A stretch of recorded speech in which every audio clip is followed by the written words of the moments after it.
Hey there, welcome to today's video. So let's dive into the problem we're tackling today.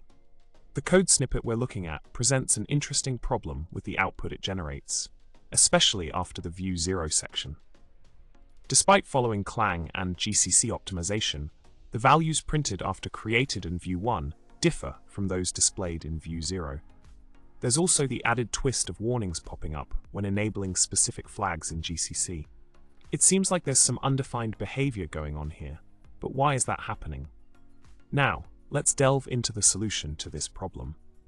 As mentioned in the provided solution, the issue at hand is closely related to LWG3502. When dereferencing views transform SF, a prevalue is produced, causing the reference generated by views transform X to point to a temporary value that becomes dangling once the operator function returns.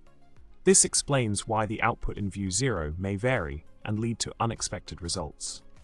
In summary, we've explored a fascinating problem in the code snippet provided, where the output doesn't align as expected in different sections. The solution lies in understanding how per-values and references interact in this context, shedding light on the hints provided by the GCC warnings. Thanks for tuning in today. Don't forget to subscribe, like the video, and leave a comment below with your thoughts. Remember, coding can be full of surprises, but tackling challenges like these only makes us better programmers.